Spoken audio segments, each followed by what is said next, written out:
नमस्कार बंधुरा आमार चैनेले आपनादेर स्वागत। तो प्रतिदिनेर मतो आजकेও একটা নতুন ধরনের ভিডিও নিয়ে এসেছি। আজ বানাবো তিল আর বাদাম দিয়ে কাঁকরোলের একটা রেসিপি।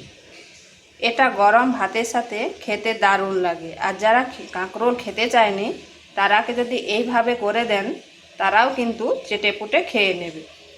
তো চলুন দেখে নেওয়া যাক আমি কিভাবে এই রেসিপিটা রান্না করি। এখানে কড়াইতে দিয়ে দিচ্ছি তেল,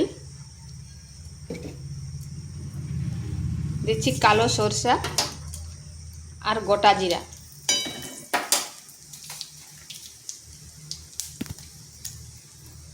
সামান্য রসুন কুচি আর দিয়ে দিচ্ছি পেঁয়াজ কুচি। পেঁয়াজটাকেও এইভাবে ছোট ছোট করে কেটে নিয়েছি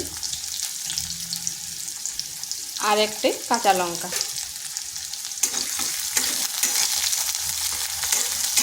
এগুলোকে হালকা একটু ভেজে নিচ্ছি।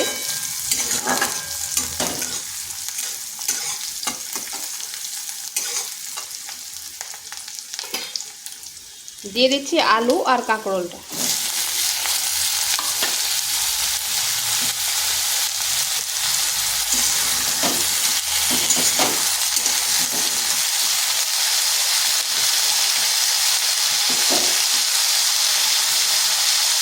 পরিমাণ মতো লবণ,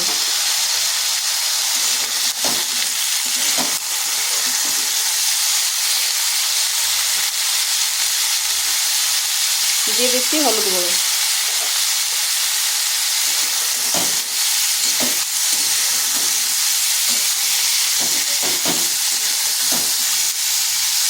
এই আলু আর কাঁকরোলটা ভাজা ভাজা করে নেব। ঢাকা দিয়ে 3 থেকে 4 মিনিট রেখে দিচ্ছি। এখানে নিয়েছি বাদাম আর তিল। বাদামটা আমি শুকনো খোলায় ভেজে নিয়েছি আর নিয়েছি তিল। এগুলোকে এরপর গুঁড়ো করে নেব, পেস্ট করবো নি, একটু দরদরে ভাব থাকবে। তো এগুলোকে গুঁড়ো করে নিচ্ছি।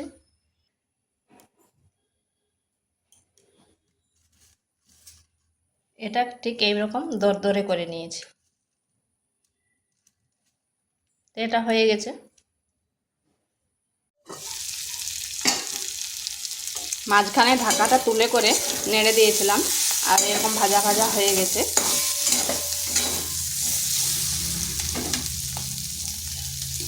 এখানে দিয়ে দিচ্ছি একটা টমেটো আর সামান্য লঙ্কার গুঁড়ো, কয়েক দানা চিনি। ঝালটা অবশ্য নিজেদের আন্দাজ করে দেবেন, কারণ এখানে কাঁচা লঙ্কা দেওয়া আছে।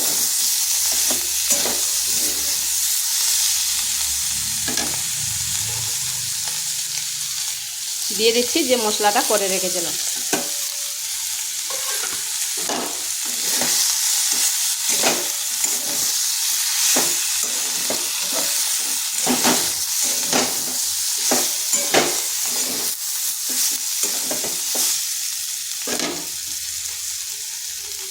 দিয়ে দিচ্ছি জল।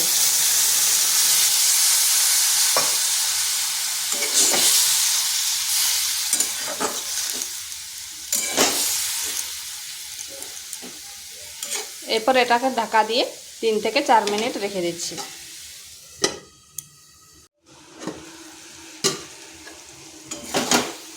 এটা হয়ে এসেছে।